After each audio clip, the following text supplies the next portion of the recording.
ही करते हैं, सन्यासी नहीं। बाबा के आश्रित होकर अगर चल रहे हो, भगवान के आश्रित होकर अगर चल रहे हो, तो फिर चिंता करने की जरूरत नहीं। हम आपसे पूछे यहां किसके भरोसे पर बैठे, जम के बोलो जरा। उस भोलेनाथ जी की भरोसे पर बैठे हो ना, भगवान शंकर की भरोसे पर बैठे हो, शिव जी के भरोसे पर बैठे हो, किसी दूसरे के भरोसे पर तो तुम नहीं बैठे हो, किसी दूसरे के आश्रित होकर तो नहीं बैठे हो। अब जब उसके आश्रित होकर बैठे हो तो वो सब संभालेगा। अब सौंप दिया इस जीवन का सारा भार तुम्हारे हाथों। आश्रितता शिव की। हिमालय राज के घर में माता पार्वती जी का जन्म हो गया।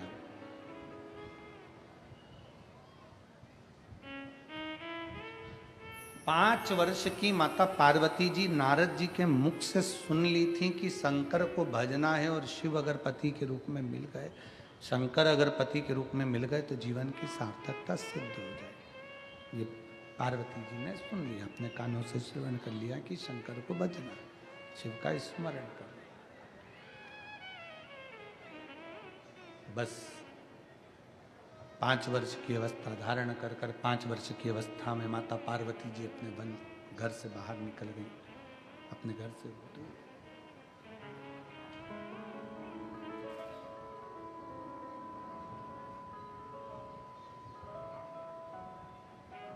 जंगल में पहुंच गई, वन के अंदर पहुंच गई, और जंगल में गुफा के अंदर, एक वन के गुफा के अंदर उन्होंने प्रवेश किया। जंगल में पहुंच गई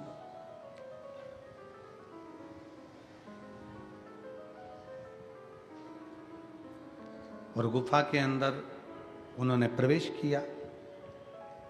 पार्वती जी की 2 सहेली, उन्होंने पूछा पार्वती से कि तू इतनी छोटी सी अवस्था तेरी, 5 वर्ष की अवस्था तेरी, और जंगल में तू आकर बैठी है, वन में आकर बैठी है, इस वन में निवास कर रही है, इस जंगल के अंदर आकर निवास कर रही है। अगर कोई हिंसक पशु पक्षी तुझे खा गया तो, मान लो किसी ने तेरा भक्षण कर लिया तो। पार्वती जी का एक शब्द बड़ा भारी था। पार्वती जी ने कहा, मैं जिस शंकर का भजन करने के लिए इस वन में, इस जंगल में आई हूं, अगर मैं शिव का भजन करूंगी, मेरे मुख से अगर कोई मंत्र का उच्चारण होगा, मेरे मुख से अगर कोई शब्द निकलेगा, तो जिसका शब्द निकल रहा है, मैं जिसको पुकार रही हूं, वो तो मेरी रक्षा के लिए आकर खड़ा होगा। तो फिर मुझे क्या चिंता करनी, मुझे क्या सोचना, मुझे क्या भय पाना।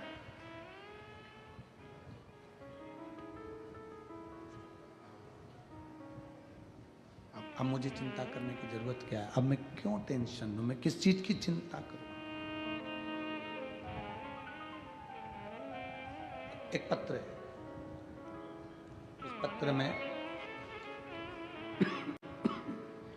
मैं नीता भूपेंद्र पाकले, उम्र 35 साल, मैं शाहदा जिला नंदुरबार से हूं।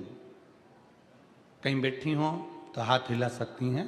मैं नीता भूपेंद्र पाकले, उम्र 35 साल, मैं शाहदा जिला नंदुरबार से हूँ। ये मेरा फोटो है जो उन्होंने लगाया। कहीं बैठी हो तो बेलपत्र लेने के लिए आ सकती हैं। मैं नीता भूपेंद्र पाकले, उम्र 35 साल है, शाहदा जिला नंदुरबार से हूँ। मुझे अगस्त 2021 में एक दिन ब्रेस्ट में गठान लगी, तो मैंने डॉक्टर को दिखाया, तो उन्होंने जांच करके बताया कि मुझे ब्रेस्ट का कैंसर है। ब्रेस्ट का कैंसर है। मैं पूरी तरह से टूट गई। फिर अगस्त 2021 को मेरा ऑपरेशन हुआ, और सितंबर 2021 से कीमोथेरेपी चालू हो गई। उस दवाई का परिणाम धीरे धीरे सिर के बाल चले गए, खड़े होने में तकलीफ हुई, और बहुत सारी तकलीफें बढ़ती चली। मालूम पड़ा कि फिर वापिस बीमारी घेर ली। अब ठीक कैसे हो, क्या करा जाए। तब एक दिन मेरी सहेली ने मुझे मिलने आई और बोली कि एक काम कर, अगर ये बार बार तकलीफ हो रही है तो एक बार टीवी पर शिव महापुराण की कथा आस्था चैनल पर सुनना प्रारंभ कर। मैंने कथा सुनना प्रारंभ करा। सीहोर गए, रुद्राक्ष लाए, तांबे के कलश में रुद्राक्ष का जल गलाते और उस जल का पानी पीना प्रारंभ करा। आज मैं बाबा को धन्यवाद देने के लिए आई हूँ कि मेरी सारी की सारी रिपोर्टें कैंसर से मुक्त हो गई हैं। मैं शिव जी को यहाँ प्रणाम करने के लिए, आज मेरी पूरी की पूरी रिपोर्टें, मेरा कैंसर की रिपोर्टें कैंसर से मुक्त हो गई। मैं शंकर को प्रणाम करने के लिए, मैं शिव को नमन करने के लिए। जब हमारा विश्वास, जब हमारा भरोसा, जब हमारी दृढ़ता, हमने पहले भी, कल भी कथा में कहा था कि डॉक्टर शिव का एक रूप होते हैं। डॉक्टर के पास जाकर जांच भी कराओ, इलाज भी कराओ, वो जो दवाइयां दें वो उसे कुंदकेश्वर महादेव के नाम से खाओ। पर साथ में जब डॉक्टर भी आखिरी में हारते हैं तो कहते हैं कि वो अब उसके हाथ में है, मतलब आखिरी में वो कहें कि उसके हाथ में, उससे पहले तुम शंकर के आश्रित हो जाओ, शिव के सहारे हो जाओ, शिव के भरोसे जीना प्रारंभ करो, शंकर के भरोसे हो जाओ। उसकी आश्रितता, उसकी शरणागति, उसकी शरणागति, उसकी आश्रितता हमें सुख प्रदान करेगी, हमें बल प्रदान करेगी। उसके आश्रित होइए। पार्वती जी 5 वर्ष की अवस्था में माता पार्वती जी कहती हैं कि मैं जिसका भजन कर रही हूं, जिसका स्मरण कर रही हूं, वो मुझे संभाल ले। सबसे पहला काम माता पार्वती जी ने वन में जाने पर क्या किया? सबसे पहला काम माता पार्वती जी ने, शंकर भगवान के लिए अगर वन में गई है तो पार्वती ने सबसे पहला काम करा, पार्थिव लिंग का निर्माण कर कर पार्थिव लिंग के जल से ही, उसी के भस्म से ही अपना त्रिपुंड बना लिया, मस्तक पर त्रिपुंड। कारण एक त्रिपुंड की रेखा में 9 देवता विराजमान होते हैं, ऐसी 3 रेखा त्रिपुंड की होती है जिसमें 27 देवता विराजमान होते हैं। जब व्यक्ति अपने घर से निकलकर कहीं जाता है त्रिपुंड लगाकर, तो 27 देवता उसके मस्तिष्क पर चढ़कर साथ चलते हैं। 27 देवता उस त्रिपुंड में इतना बल होता है, इतना बल त्रिपुंड के अंदर होता है कि वो 27 देवता उसके साथ चलते हैं। और हमारा निवेदन है माताओं से, मेरी जीजियों से, मेरे जीजाओं से, मेरी बेटियों से, बेटाओं से, मेरे संपूर्ण भारत की भूमि के जितने सनातनी इस पवित्र कथा का तत्व ग्रहण कर रहे हैं, जितने जितने इस फेसबुक यूट्यूब पर कथा श्रवण कर रहे हैं, आप सबसे निवेदन है, अपने मस्तक पर तिलक होना बहुत जरूरी है। वो तिलक लगाना चाहिए। ये कंपनी का ट्रेडमार्क है कि तुम कौन सी ब्रांड के हो। एक कपड़ा भी लेते हैं ना, ये कपड़ा है तो इस कपड़े पर भी ब्रांड लिखी हुई है कि तुम इस ब्रांड का ये कपड़ा है। एक किताब लेकर आओ, कॉपी लेकर आओ, पेन लेकर आओ, उस पे भी मार्क लगा होता है कि ये कौन सी कंपनी का है। केवल आज का मनुष्य समझ में नहीं आता कि ये कौन सी कंपनी का है, इसका ब्रांड का ठिकाना नहीं हो रहा। और बहुत ध्यान देना महाराज, हमें मालूम पड़ा कि कोई कोई बल्ब ऐसा होता है, अगर वो शॉर्ट हो जाता है, बेकार हो जाता है, तो उसको कंपनी में वापस ले लिया जाता है। सुना है हमने, ऐसा होता है क्या? वो CFL ऐसा कोई बल्ब सफेद कलर का होता है, तो उसको अगर जल्दी से अगर शॉर्ट हो गया, मतलब जो तारीख लिखी है उसके अनुसार, उसके पहले अगर शॉर्ट हो गया तो उसको कंपनी वापस ले लेती है। ऐसा होता है, तो कंपनी में वापस चले जाता है। तो हमारा आपसे भी निवेदन है, कंपनी का माल कंपनी में वापस जाता है, इसीलिए आपसे निवेदन है, तिलक लगाओगे, अगर कुछ हो भी गया तो कंपनी का माल कंपनी में चला जाए।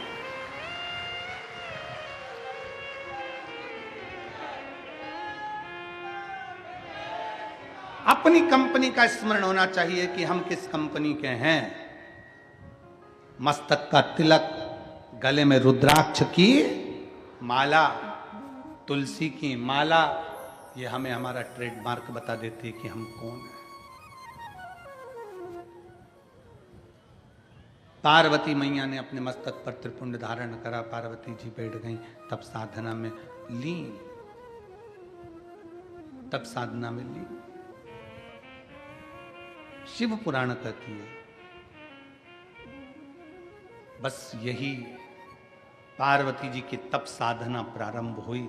ऐसी माता पार्वती जी ने तप साधना करी, ऐसी तप साधना करी कि शंकर भगवान को पार्वती जी को वरना ही पड़ा। कितना बड़ा भी दुख है, कितनी बड़ी भी तकलीफ है, कितना बड़ा भी कष्ट है, कितनी भी समस्या है, अगर आप शंकर भगवान की शरणागति ग्रहण कर रहे हैं, शंकर भगवान का भजन कर रहे हैं, शिव की स्तुति कर रहे हैं, शंकर की भक्ति कर रहे हैं, तो आप उस दुख से निकलेंगे जरूर, ये निश्चित है। हाँ, कोई समस्या बहुत ही भारी, एक पत्र है,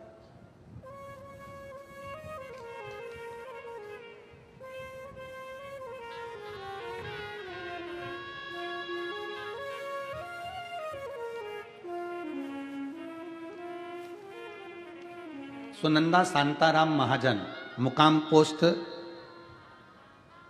नाचड़ खेड़ा,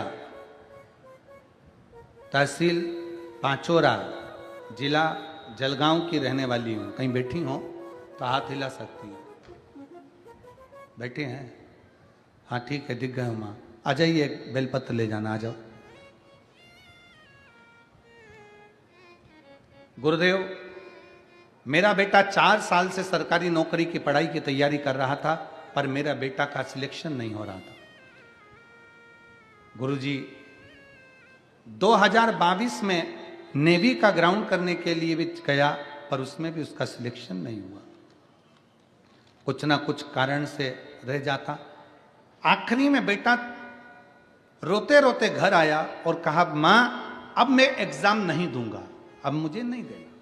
मैंने अपने बेटे से कहा, वो सियोर वाला महाराज कहता है, परिश्रम 4 गुना करिए, मेहनत 4 गुना करिए और कंपटीशन एग्जाम में बैठते रहिए। शंकर जी को एक बेलपत्र शहद की लगाओ और अपनी परीक्षा जरूर देकर आओ। अपनी मेहनत को 4 गुना कर कर मेरे बेटे ने फिर परीक्षा दी, एग्जाम आया, सीहोर गए, कुबेरेश्वर धाम पर पूजन करी, बाबा से विनती करी और बाबा की ऐसी कृपा हुई गुरुदेव, फिर एग्जाम में बैठा और 13 अगस्त 2024 को मेरे बेटे का सिलेक्शन हो गया। आज मेरा बेटा पुलिस की नौकरी महाराष्ट्र शासन में कर रहा है, जिसका फोटो लगा रहे हैं। शिव तत्व की प्राप्ति, भगवान शंकर की शरणागति ही मूलतः है, एक लक्ष्य जब हम बना लेते हैं, जब हमने अपना एक लक्ष्य बना लिया कि शंकर को हमें प्राप्त करना है, शिव को हमें भजना है, शंकर मुझे प्राप्त करना है, मेरी जिंदगी में कोई दुख आया है, वो दुख अगर समाप्त करना है तो शंकर की शरणागति हमें ग्रहण करना ही पड़ेगा और शंकर की भक्ति करो, शिव की उपासना करो। अभी हमने कथा में आप लोगों को वर्णन किया, स्मरण किया कि पानी में गिरने से कोई नहीं मरता। मरता कैसे? जम के बोलो, जिसको तैरना नहीं आता। कई बच्चे ऐसे हैं, हमने कोटा में गए थे पढ़ने के लिए, हम पूना गए थे पढ़ने के लिए, हमने इतनी कोचिंग करी, हमने इतनी ट्यूशन करी, उसके बाद भी हमारा रिजल्ट बेकार हो गया और मालूम पड़ा बच्चे ने सुसाइड कर लिया। ये वो ही मरा है जिसको तैरना नहीं आता था। अगर तैरना आता, प्रयास करता, 1 बार 2 बार 4 बार 5 बार, किसी माँ बाप ने तुम्हें मरने के लिए पैदा नहीं करा है, माँ बाप ने तुम्हें आगे बढ़ने के लिए पैदा करा है। माता पिता ने मरने के लिए तुम्हें पैदा नहीं करा, माता पिता ने तुम्हें मरने के लिए जन्म नहीं दिया, माता पिता ने तुम्हें आगे बढ़ने के लिए जन्म दिया है। तुम अगर कोचिंग कर रहे हो कोटा जैसे सेंटर में जाकर, आप कोचिंग कर रहे हो पुणे जैसे सेंटर में जाकर, आप कोचिंग कर रहे हो इंदौर जैसे सेंटर में जाकर, आप कोचिंग कर रहे हो बड़े बड़े शहरों में रहकर, कोचिंग कर रहे हो, पढ़ाई कर रहे हो गया। एक एग्जाम में नहीं निकले, दूसरे में निकलेंगे, दूसरे में नहीं निकले, तीसरे में निकलेंगे। अपनी मेहनत को 4 गुना बढ़ा, अपने परिश्रम को 4 गुना बढ़ा। मरना उसका निर्णय नहीं है, और क्या सोच के मरे, क्या सोच के मरे कि अगला जन्म मिल जाएगा, पढ़ना नहीं पड़ेगा, मेहनत नहीं करना पड़ेगी। अगर एक ड्यूटी टाइम पर पूरी नहीं होती है, जो व्यक्ति समय पर ड्यूटी नहीं करता तो उसको नाइट ड्यूटी में लगा दिया जाता है, दूसरी बार फिर जन्म देकर फिर झोंक दिया जाता है।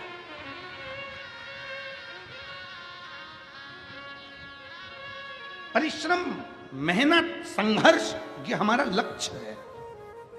मनुष्य के रूप में जन्म हुआ है ना आपका और हमारा, मानव के रूप में आप और हम जन्मे। संघर्ष नहीं करेंगे तो कौन करेगा, कौन करेगा?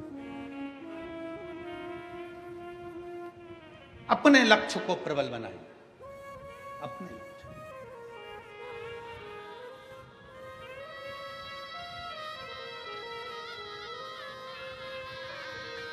एक लखनऊ का एक बालक कुबेरेश्वर धाम पर आया था, नवीन उसका नाम था। हम उसका सरनेम मरनेम तो नहीं जानते, पर नवीन उसका नाम था। अगर वो बेटा कथा सुन रहा हो तो नवीन उसका नाम था। 3 दिन कुबेरेश्वर धाम पर वो रुका और उस बीच में हमारा सीहोर आगमन हुआ। हम सीहोर आए और धाम पर आए, बाबा को प्रणाम करा, नमन करा, जल चढ़ाए, शाम की आरती कर रहे थे और वो नवीन 3 दिन का सीहोर रुका हुआ था। तो वो आया, बहुत तेज उसने आवाज लगाई, बाबा बाबा बाबा कर कर हमारा ध्यान गया। हमने ध्यान गया तो हमने उसको बुलाया, इधर कहाँ से आया है? कि मैं लखनऊ से आया। हमने कहा कैसे आया है? बस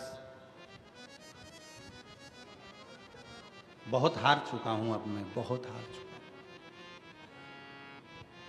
पिता चले गए कोरोना महामारी में, मेरी माता वो भी चली गई, अकेला। परिवार वालों ने सारी जायदाद प्रॉपर्टी ले ली, गलत गलत कार्य में मुझे फंसाने का प्रयास किया। अब मैं मरना चाहता हूं। किसी ने कहा एक बार तू कुबेरेश्वर धाम होकर आ जा, इसलिए मैं यहां पर आया हूं। तो मैंने कहा यहां से जाकर मरेगा, तू यहाँ आया है तो यहां से जाकर मरना है कि तेरे को? तो कि हाँ, प्लानिंग तो पूरी ऐसी ही है, प्लानिंग पूरी ऐसी। हमने कहा तो फिर तुझे यहां आना ही नहीं था। और अगर तू बाबा के धाम पर आया है, अपने बाप के घर पर आया है, तो समझ लेना तेरा बाप वो गया, ये बाप अभी जिंदा बैठा है।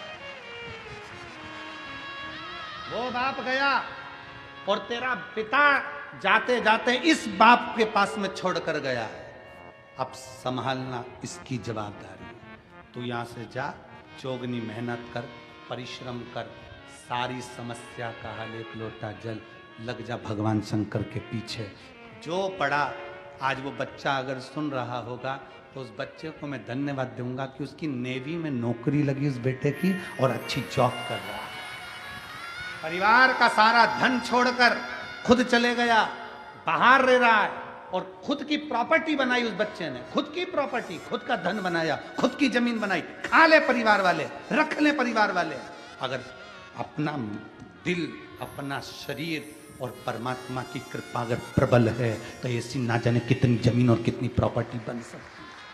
किसके आश्रित हो? अगर किसके आश्रित होकर जी रहे हो?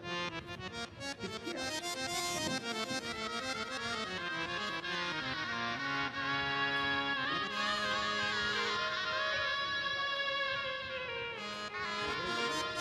भाई आपको बेटे की नौकरी के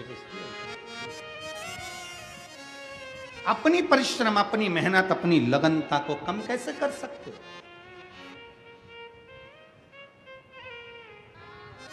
इस बेटे की याद इसलिए आई क्योंकि कल हमने मंच से कह दिया था कि कथा 24 तारीख से 30 तारीख तक लखनऊ में है। तो उस बेटे का सीहोर फोन पहुंचा कि हम भी लखनऊ की कथा में आएंगे। तो आज बेटे की उस स्मरण उस बच्चे का आया, तो कथा में उसका प्रसंग। और पूरे लखनऊ वासियों को बहुत बहुत धन्यवाद है, बहुत बहुत साधुवाद है। तैयारी करो, लाखों शिव भक्त 24 तारीख से 24 दिसंबर से 30 दिसंबर तक लखनऊ की पवित्र भूमि पर, पूरा लखनऊ मेरा शंकर का है, पूरे लखनऊ में चारों तरफ शिव ही शिव है। ऐसे लखनऊ में 24 से 30 दिसंबर तक दोपहर में 2 बजे से 5 बजे तक शिव महापुराण की कथा। पोस्ट ऑफिस वाली फील्ड राजाजीपुरम लखनऊ में वो कथा होगी। राजाजीपुरम में पोस्ट ऑफिस वाली फील्ड राजाजीपुरम लखनऊ में वो कथा 24 से 30 दिसंबर। दिल से सुनो। क्या देगा बाबा, कैसे देगा बाबा? अपना लक्ष्य, मेरे परिवार वालों ने मेरी जमीन रख ली, मेरे घर के लोगों ने मेरा मकान रख लिया, उसने मुझे ऐसा कह दिया, हम उन्हीं में उलझे रहते हैं, तो आगे कब बढ़ेंगे? हम विचार करें अपना, हम उन्हीं में उलझे। मेरे परिवार वालों ने ये रख लिया, मेरे घर के लोगों ने वो रख लिया, बड़ी बहू ने ऐसा कह दिया, सास ने वैसा कर दिया, ससुर ने वैसा कर दिया, दादाजी चिल्ला दिए, बच्चे ने ऐसा बोल दिया, नानी जी वो बोल दी। हम दिन भर उनमें उलझे, तो अपनी पढ़ाई कब करेंगे? अपन आगे कब बढ़ेंगे? अपनी एजुकेशन कब करेंगे? अपनी उन्नति की सीढ़ी पर कब चढ़ेंगे? हम जब इनसे बाहर निकले, इन सोचने से बाहर निकले, हम उसी में उलझे हुए हैं। उसने ऐसा कह दिया, उसने वैसा कह दिया, उसने। हम शिव महापुराण की कथा के माध्यम से कहना चाहेंगे, शंकर भगवान जब भी बैठते हैं स्थिर होकर पार्वती जी को अमर कथा सुनाते हैं। शंकर भगवान केवल अकेले ऐसे वक्ता हैं जो अपनी पत्नी को कथा सुना रहे हैं, अपनी पत्नी को कथा सुना रहे हैं। केवल शिव जी, भगवान नारायण ने लक्ष्मी को कथा नहीं सुनाई, ब्रह्मा जी ने ब्रह्माणी को कथा नहीं सुनाई, इंद्र ने इंद्राणी को कथा नहीं सुनाई, केवल शंकर भगवान ने अपनी पत्नी पार्वती को कथा सुनाई। एक बार नहीं, बारंबार सुनाई। सती के रूप में जन्मी तो कुंभज ऋषि की यहां कथा सुनने के लिए लेकर गए। कथा सुनी ना आप लोगों ने? कुंभज बाबा के आश्रम में, अगस्त ऋषि के आश्रम में सती माता को कथा सुनने लेकर गए। सती जी का मन नहीं लगा था, परीक्षा ले ली थी राम जी की सती माता ने, सीता बनकर। जितनी बार माता पार्वती के साथ में आया, उतनी बार भगवान शंकर ने पार्वती को कथा सुनाई। क्यों सुनाई? शंकर भगवान अपनी पार्वती को क्यों कथा सुनाते हैं? क्योंकि पार्वती तुम्हारे भी घर में बैठी है। पार्वती प्रत्येक मनुष्य के घर में उसकी अर्धांगिनी, उसकी पत्नी बैठी है, और वो रोज तुमसे एक बात कहेगी, तुम्हारी मम्मी ने ये बोल दिया, तुम्हारे भाई ने ऐसा कर दिया, तुम्हारी बहन ने ये कर दिया, मायके में ऐसा हो गया, ससुराल में वैसा हो गया, पड़ोसी ने ऐसा कर दिया। इसलिए शंकर भगवान पार्वती को कथा सुना रहे हैं कि घर का विद्वान पति वो होता है जो अपनी पत्नी को कथा सुनाता रहे। चिंता मत करना, भोलेनाथ जी के आश्रित होकर चलना, थोड़ा ज्यादा ले ले चल जाएगा। अगर परिवार वालों ने ज्यादा ले लिया, सास की प्रॉपर्टी ज्यादा मिल गई, ससुर की दौलत ज्यादा मिल गई, मिल जाने दो, छोड़ा उसको। अपनी भक्ति के बल को बढ़ाओ, अपने परिश्रम को बढ़ाओ, उससे 4 गुना ज्यादा कर बताओ, 4 गुना ज्यादा करके बताओ। हम जिंदगी भर रोते रहे, मैं केस करूंगा, मैं अदालत में जाऊंगा, मैं ये करूंगा, मैं वो करूंगा। अब जब उसने पूरी प्रॉपर्टी ले ली, तुम केस भी करोगे तो सारी दौलत तो उसके पास पड़ी है, वो ज्यादा लगा के और जीतने की खुराक में रहेगा। तो इससे अच्छा है कि अपनी मेहनत परिश्रम को बढ़ाओ, ये बुद्धि को सही जगह पर लगाओ। श्रेष्ठ हम अपनी बुद्धि को श्रेष्ठ जगह नहीं ले जा पाते। पार्वती, मैं शंकर के आश्रित होकर बैठी हूं, और मेरे मंत्र में वो बल है कि मेरा शिव मेरी साक्षी में होगा, साक्षी में। इस बेटे ने, उसकी माँ अभी बेलपत्र लेकर गई, इस बेटे की पत्र, उसमें लिखा, रोते रोते मेरा बेटा घर आया। अब एग्जाम नहीं दूंगा कि बेटे ने ये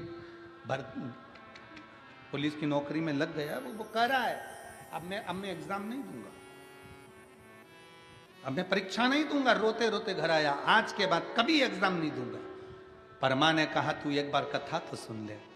कथा सुनी, और बेटे ने कहा, अब मेहनत को 4 गुना करूंगा, फिर एग्जाम दूंगा। बल मिला, बल मिला तो आज पुलिस के पद पर तो बैठ गया। आज कांस्टेबल की नौकरी, पुलिस की नौकरी तो मिल गई। बल ही नहीं होता तो क्या नौकरी लगती?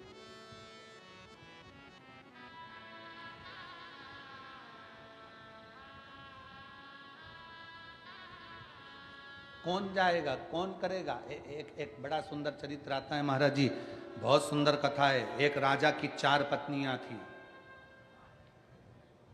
तुम्हारी एक ही अच्छी है।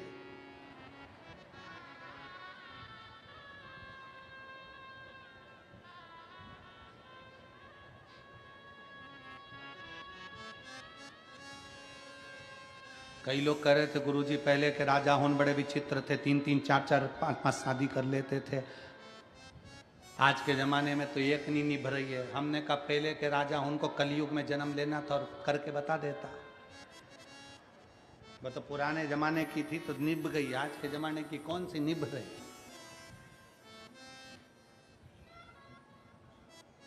एक राजा की 4 पत्नियां थी। राजा पहली पत्नी को तो देखता भी नहीं था, उसकी ओर तो मुंह भी नहीं करता था।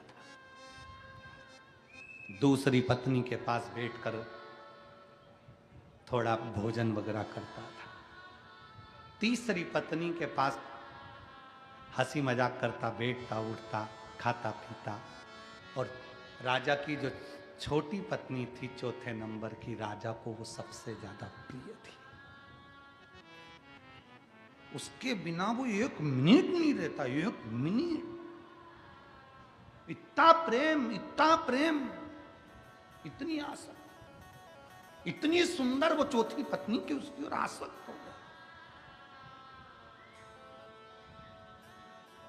और हे शंभु सरकार तेरी लीला अपरंपार, तू ही मेरा संस्कार, शंकर कितने सुंदर हो, तुम कितने सुंदर हो।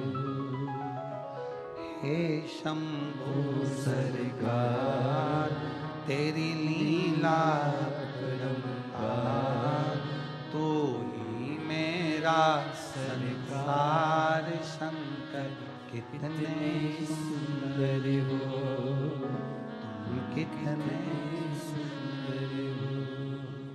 शिव नाम जो उच्चारे, सब पाप दोष है हारे। शिव नाम जो उच्चारे, सब पाप दोष है हारे। दुनिया के सारे हारे, तेरे नाम के सहारे।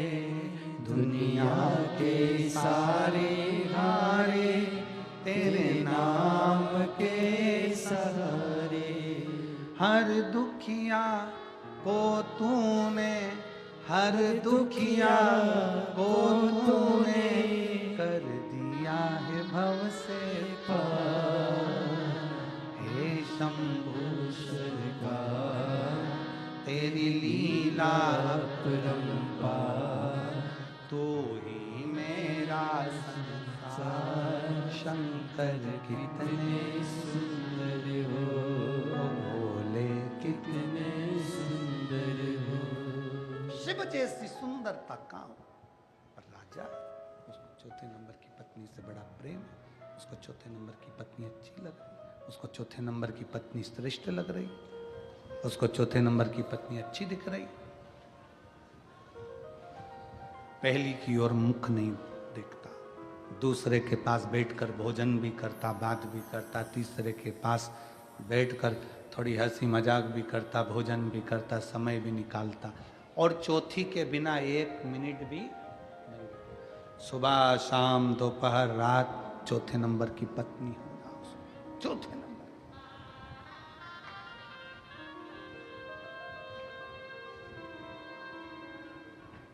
समय निकलता गया, अवस्था ढलती चली गई, राजा मरने पर आ गया। राजा ने पूरे नगर में सूचना कर दी, मैं मरूंगा तो मेरे साथ मेरी एक पत्नी मेरे साथ जाना चाहिए।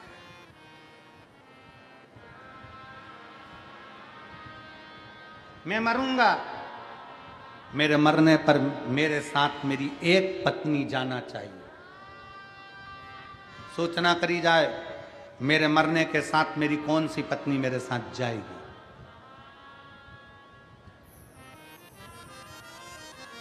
पूछा, महाराज आप किसको ले जाना चाहते हो? अब जिसके साथ 24 घंटे रह रहा है, हर पल रह रहा है, दिन रात रह रहा है, तो सबसे ज्यादा किसको ले जाना चाहेगा? चौथी को। राजा ने कहा हमारी चौथी पत्नी को बोलो तैयारी करे, वो हमारे साथ जाएगी। जैसे ही चौथी पत्नी को मालूम पड़ा, उसने कहा पागल हो गया,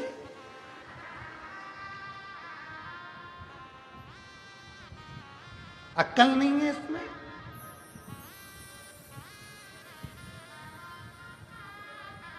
ये चांगला है क्या?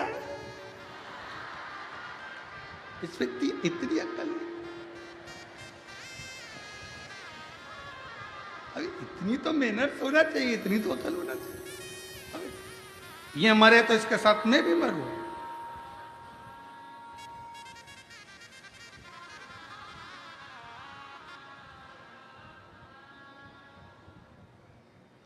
पत्नी ने मना कर दिया, मैं नहीं जा सकती। मना कर दो राजा को, मैं ना जाऊंगी। ठीक है, राजा को सूचना मिली कि चौथे नंबर की पत्नी ने मना। तीसरे वाली के पास, तीसरी से बोल दो वो तैयारी कर लेगी, वो भी मुझे बहुत चाहती है। तीसरे के पास सूचना मिली तो तीसरी ने कहा राजा से कहो इतनी सारी पत्नी है, उसमें से किसी दूसरे को ले जाए, मेरे पास टाइम नहीं है, मैं नहीं मरूंगी इसके साथ। राजा के पास सूचना गई तो राजा से कहा कि मना कर रही है, तो कि दूसरी से कह दो। दूसरी से कहा, दूसरी से कहा। दूसरी ने कहा अकेले मरने में क्या प्रॉब्लम है, कोई जरूरी है क्या कि पत्नी को साथ लेकर जाएगा? कह दो मैं नहीं जाऊंगी, मेरे को नहीं मरना, मेरे को नहीं जाना उसके साथ। राजा ने कहा वे काम करो, वो पहली वाली से कह दो। पहली, जिसका राजा मुंह भी नहीं देखता था, प्रेम भी नहीं था, उसने कह दिया मैं राजा के साथ चली जाऊंगी, तुम चिंता मत करो।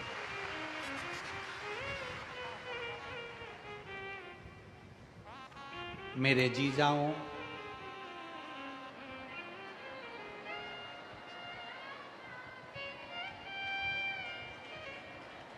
क्या जोरदार बोलियो, एक बार फिर से बोल दो।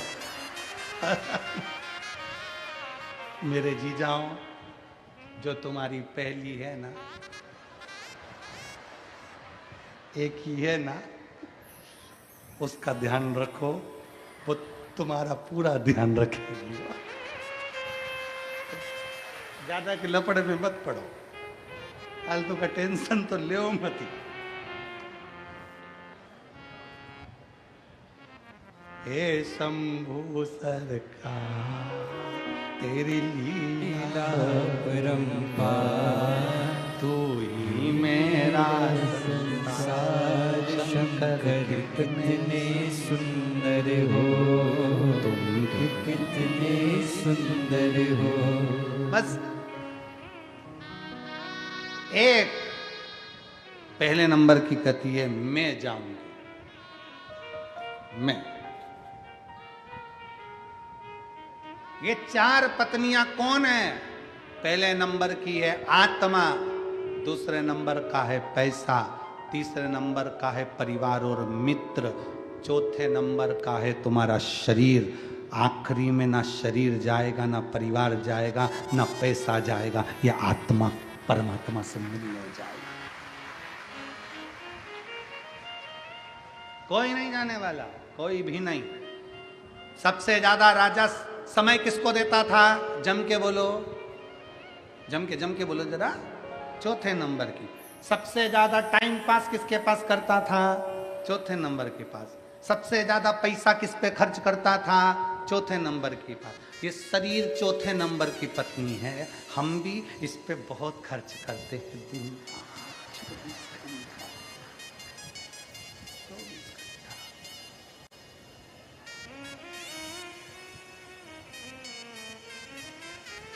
जाएगा?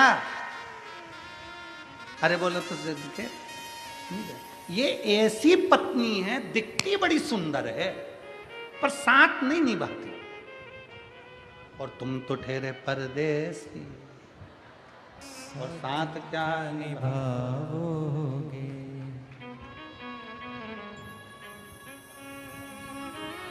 शरीर बेकार।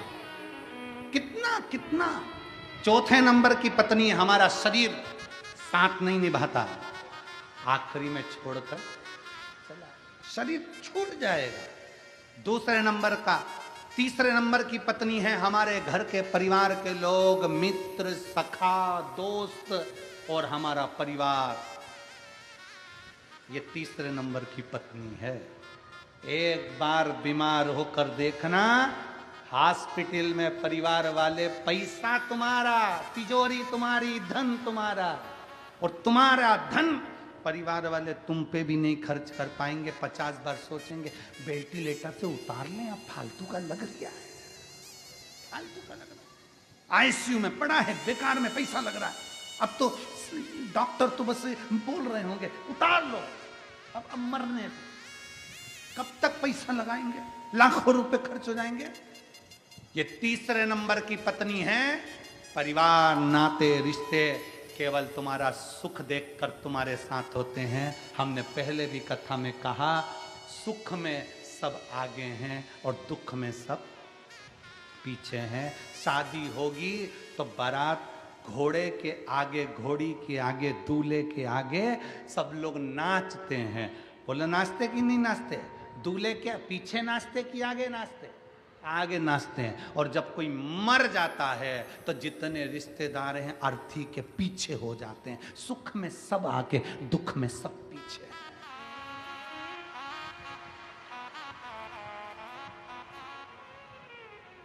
और वावारी दुनिया मतलब की दुनिया में किसी का कोई नहीं। सुख के साथी हजारों हैं, जब वक्त पड़ा तब कोई नहीं। धन के साथी हजारों हैं, जब धन ही नहीं तो कोई नहीं। वावारी दुनिया मतलब की दुनिया में किसी का कोई नहीं। तीसरे नंबर की पत्नी है हमारा परिवार, हमारा मित्र, हमारे सखा, हमारे अपने।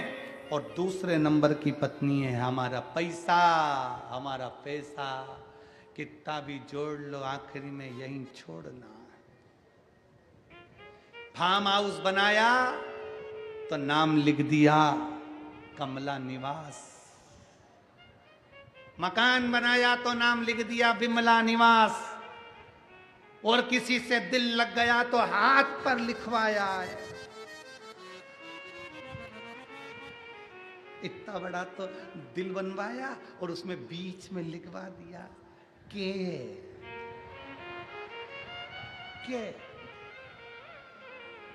अंगूठी पे भी लिखवा दिया के।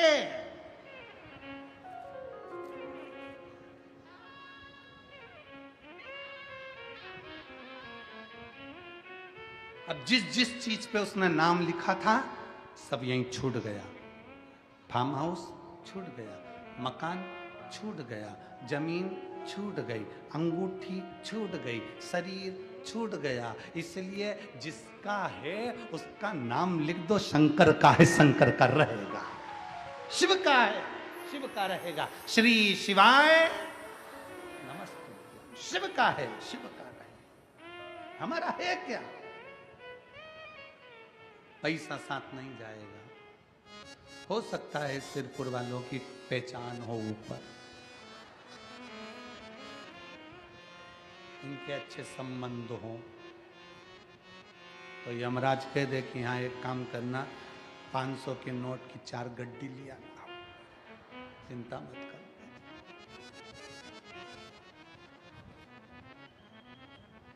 निवेदन है, पैसा ऊपर नहीं जाएगा पर पैसे का पुण्य बना लो, पुण्य ऊपर चले जाएगा। पैसा ऊपर नहीं जाएगा, पैसे का पुण्य बनाना पड़ेगा। 7 दिन की शिव पुराण में से 4 दिन निकल गए, 3 दिन बचे हैं। अपनी अलमारी के थोड़ा सा धन निकाल कर थोड़ा भंडारे में, थोड़ा भोजन में, किसी को खिलाने में, पानी पिलाने में लगा लो। पैसे का पुण्य बनाओ और लेकर लो। पैसे का पुण्य बनाओ। पैसा चाहिए ना, तुम कहीं जा रहे हो तो क्या पैसा लेके जाओगे 2-4 लाख रुपए? अरे बोलो तो जम के 2-4 लाख रुपए साथ में लेकर जाओगे? नहीं। कहीं जा रहे हो तो क्या लेकर जाओगे? पैसे नहीं ले जाओगे, अपना वो एटीएम का कार्ड, बस वो कार्ड लगाओ और पैसा बाहर। बोलो सही है कि गलत है? कार्ड फंसाना है और पैसा निकालना है, बस वही अपने को करना है। पैसा यहीं छोड़ो, पुण्य में लगाओ और ऊपर जाओ। कुछ नहीं करना है, बस जाकर बोल देना सिरपुर से आई हूं। सिरपुर से? हाँ। कहां रहती थी? सिरपुर में। बस इतना कह दिया ना सिरपुर से आई, उतनी देर में तो भाई खाते निकाल लिए जाएंगे, निकाल के कह दिया जाएगा। हाँ, 3 तारीख को ये कथा में गई थी। हाँ, 4 तारीख को इसने पानी की बोतल बांटी थी 15, ठीक है, और बेसन रोटी लाई थी और मिर्ची का ठेसा लाई थी। हाँ, और खाकरी भी लाई थी और बड़े प्रेम से लोगों को खिलाया था। बस पैसा ऊपर नहीं गया, पर जो तूने खर्च करा कथा में वो पुण्य ऊपर चले गया, वो पुण्य गया।